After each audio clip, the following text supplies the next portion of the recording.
everyone, welcome to Pro Volley USA. I am here with Morgan Hentz in our second week, and we are talking all about the Athletes Unlimited experience.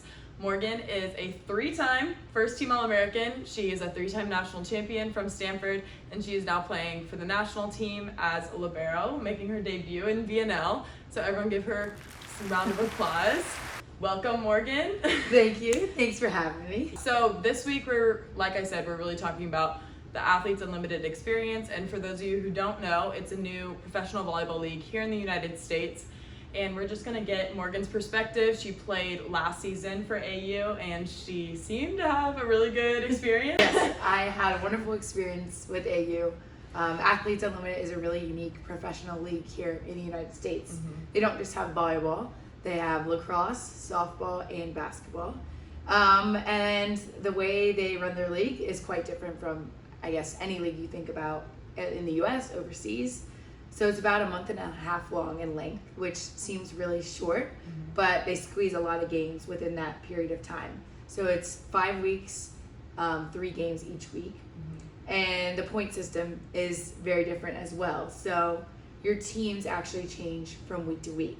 Points are given to you with each statistic. So a kill is worth 8 points. An ace is worth 8 points. A dig is worth 5. I think an assist is 1 or 2. I don't know if I'm remembering. Is a good reception worth anything? Yes, good reception's worth 2 points. But then like a shanked pass, I think it's -8 or -12. Oh gosh, so you have to get like 3 or 4 perfect passes in order. But I honestly was thinking about the points a lot, like going in, and I'm like, oh, I love volleyball because it's so much about a team sport. You know, like it's the epitome of a team sport in my opinion. But I think once you start playing, you don't really think about the points. Yeah, honestly. And I think Athletes Unlimited does a great job of allowing you to get to know each and every single one of the players a part of the league. They specifically have bonding activities, so you get to know all the girls because you're mixing up each week. And I thought that was super helpful in creating team chemistry from week to week, even though you were changing teams quite quickly. So can you explain that? Yeah. How you're changing different teams? So after week 1, the people who earned the most points are going to draft their team for the next week. And one other thing is set wins get you points and match wins. And there's a heavy emphasis, you get the most points from those usually. So the more you win, the better you do. And so I think for me, my focus is okay, just try to win. Just try to win as much as possible. And I think that's how most people are going into every match. You're let's win. Let's figure out a way to, play to our strong suits and figure out a way to win. Then the people with the most votes will be the captain, and then they'll draft their teams for the next week. Yes, but it's an accumulation of all the points. So maybe you got points from MVP for winning 3 sets, and then winning or just having 30 kills and 50 digs. It's an accumulation of all those points. And then all those points, they kind of put you on a leaderboard. So say you have 5,000 points and I have 3,000, you'd be number 1 and I'd be number 2 and so forth. They would just go down from there, and you can see that each week.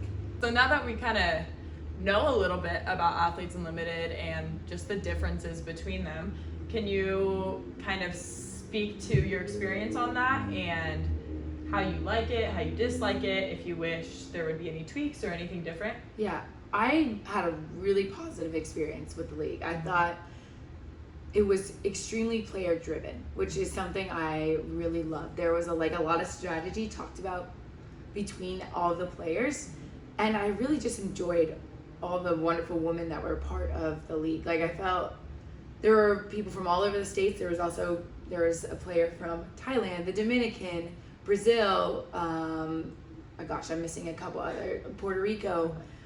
There was girls from all over the place. And so it was wonderful to learn about their experiences just playing professionally, and then just getting to know them on a deeper level. I felt like AU provided a lot of opportunities to do that. And so in some ways it may seem very individualistic. I felt more bonded with them than I had my 1 year overseas. So I think AU does a great job of promoting person over athlete a lot of the times, and just giving us a lot of opportunities to play at our best. And then you played 1 professional overseas, right? Yeah, I had 1 season. One season in Germany. Okay. what did you, if you liked Germany at all, or what you disliked about it, and just kind of the differences between playing in the US and the benefits of either one? Yeah. So I graduated in 2020, and then the fall of 2020 I went to Germany at Dresden. And it was a long season. It was about 9 months long. So first of all, the length of the season is just completely different. Yeah. And you're with the same team the whole time. It's not like Athletes Unlimited where you're literally mixing with a group of 40 girls. And you were with Adriana and Jenna, both from Stanford, right? Jenna and Madeline Gates. Oh, okay, yes. okay. Adriana was supposed to go, Okay. but she stayed home for one more year to get prepared to go overseas. That was probably nice to have like a couple Americans there. Yeah, definitely helped. And, I think going in 2020 was a little bit difficult just with pandemic stuff. There were a lot of strict lockdowns and just, COVID regulations.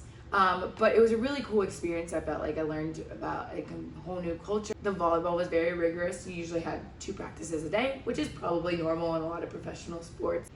You only play 1 match a week, which is kind of weird coming from college where you mostly have 2 games a week, and then maybe every once in a while you get 3 games a week. The season was just super long, and you're apart from your family and your friends in the US. So for me, I felt like I was sacrificing a lot of parts of my life that I really love. And for me to feel like a whole person, to have each bucket of my life like filled up, Athletes Unlimited was just the better option. And so that's why I've chosen to stay in the US and continue with AU. And I know for a lot of people, I was kind of talking with Tori Dixon, and she was saying how being away from her husband, being away from your family, you're missing weddings, you're missing birthdays, and it's just a lot of different sacrifices when you're going overseas, especially when it's a 9-month season, you're leaving college, you're on your own for the first time. So I think it's really, really cool that Athletes Unlimited has started and given so many opportunities. What would you say needs to happen with professional volleyball in the United States to keep more elite players, more members of the women's national team to stay and play in the US? Or what do you think are incentives that are making them go overseas?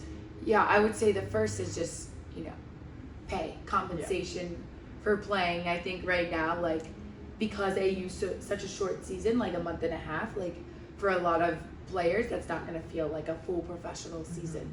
And so I think a longer season and just being able to compete pay-wise overseas, some girls are making really great money, and for them, they're like, yeah, this is how I'm going to make my living. I don't only do AU, when I'm here in the US, I find other ways to, help myself financially. You've been doing some lessons here. A lot of lessons, some volleyball camps, and a lot of other things. So I think a longer season and compensation for sure. Talk about a little bit as a libero. I mean, it's tough to go overseas as a libero. The compensation isn't very high, and normally overseas leagues, they're looking for 1 foreigner, right? That's the rule, that they only get 1. Or can you explain that a little bit more? So each country usually has a foreigner policy. So I think in Turkey you're allowed to have 4 or 5 foreigners on a team, but no more than 3 can be on the court at the same time. Oh, okay. So there are rules sometimes about how many you can have on a team and then how many can be on the court. I know there's rules, in China I think it's just 1 foreigner a team, and then same for Japan, I believe. Maybe it's 1 or 2. I'm not sure on the numbers, but it really just depends on the country and the league that you go to play in. But there's almost always a rule about how many foreign players can, be on a team and be on the court. So sometimes you might have your 5 best players might be foreigners, but you might only be able to play 3 of them at for a match, and then it's always rotating. So that's just one caveat. Oh, yeah, and they're usually looking for big hitters or setters, or libs are hard. If they're gonna spend their money on forward people, they're probably gonna look more within their own country, right? Yeah, they definitely want a big hitter, and a lot of times for liberos, a lot of leagues will just fill it with one of say the French league, they're gonna try to play a French libero usually, or if it's, I'm trying to think, in Italy especially, there's almost always an Italian libero playing, and that's the foreigner rule definitely plays a part in that for the libero position. Yeah, so that's one of the benefits that we were talking about earlier about being a libero and playing within the United States. You were saying that your salary in a month and a half was greater than it was going a full nine-month season overseas. Yeah. So yeah, I can only imagine that as a libero, especially staying close to your family, I mean, being comfortable within the United States and earning more compensation, the benefits are going to be greater. So would you say, like, position-wise, it's really going to vary based on their incentive and their want and desire to go overseas too? Yeah, position definitely plays a big role in whether, like, someone may decide to go overseas or not. I would say probably libero is the one position that, like, it's definitely harder to find a gig overseas and to feel like you're being paid equally to other positions. Yeah, definitely at the libero position. And if you're an amazing opposite attacker, then you have no issue usually. You said that you were a part of the LOVB on the chair on the committee. So talk a little bit about that, because professional volleyball is very new in the United States and we're wanting to start more leagues and kind of compare LOVB to Athletes Unlimited and to overseas. Yeah. So LOVB stands for League One Volleyball. And it's basically another league that wants to get kick-started up here in the United States. And I think they are looking to have a more extensive season compared to AU. I think their hope is to have 4 to 5 months and maybe longer in the future. But how do you feel about the 4 to 5 month season as compared to like the full 9 months? I think 4 to 5 months sounds a lot more reasonable to me and like in my body. I mean, as we get older and older as athletes, I think it's really hard to We're fragile. Yeah. It's hard to put that strain on your body for 9 months out of the year.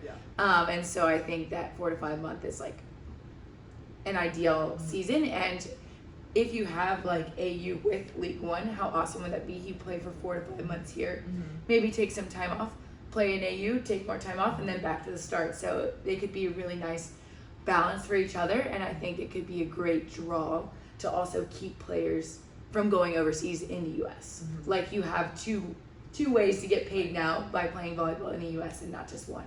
And then just kind of talk about what LOVB is, kind of their mission, and then it's not at all like Athletes Unlimited with the points and everything, right? It's more similar to the overseas experience, you would say? Yeah, their goal is, I think, to eventually have a team in a city, like say a team in Salt Lake City, or to have a team in, I don't know, Atlanta, Georgia, or they want to have teams across the U.S.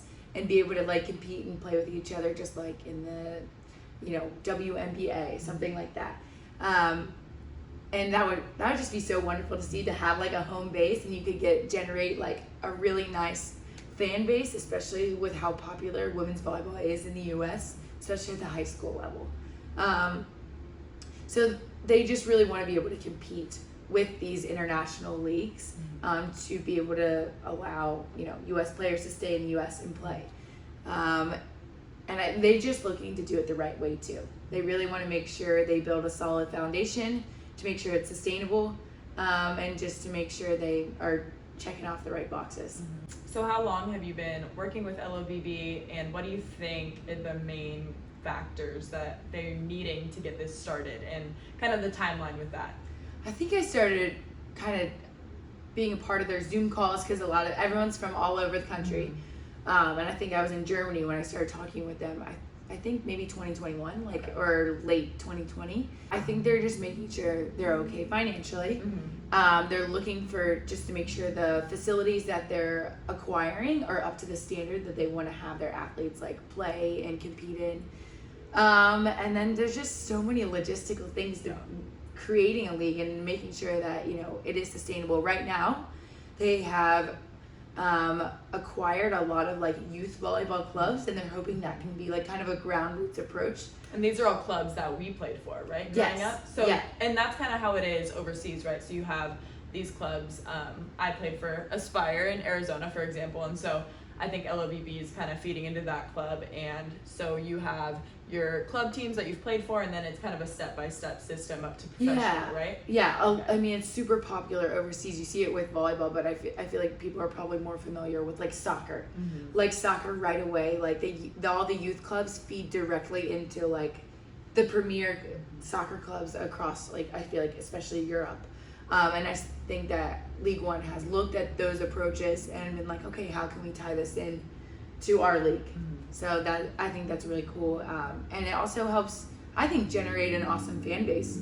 I think it gives younger girls, or like when I think about playing in club, the only level that I knew was, you know, above club was college. I didn't even know there was such thing as professional volleyball, because the only option to do that before AU was just to go overseas. Yeah, and there's no media, there's no coverage that's letting these club girls and these youth volleyball players know that there's professional volleyball overseas. So, Yeah. I mean, hopefully there's going to be more media coverage and everything with Athletes Unlimited, and hopefully for LOVB. So based on all of your experience, it seems like you're wanting to continue to play in these leagues in the United States. Yeah. I would love to play in the US. I love being close to family and friends. And also, I just think that volleyball is such a fun sport to play and watch. And I feel like anytime I have a conversation with someone, they're like, oh, I love playing, or I love watching, you know? Like, and I think if it gets out there more and more, there are going to be people watching and supporting the sport. So I really hope that professional volleyball just continues to grow in the US. Awesome. Me too. Well, again, it starts from interviews like this. So thank you so much for coming, Morgan. We really appreciate it. I know we're going to have a lot of fans that are cheering you on from home watching this. Anyway, thank you guys so much for watching. Make sure you like and subscribe, and we'll see you next week. Thank you. Woo! Good job. Okay, hopefully that was okay.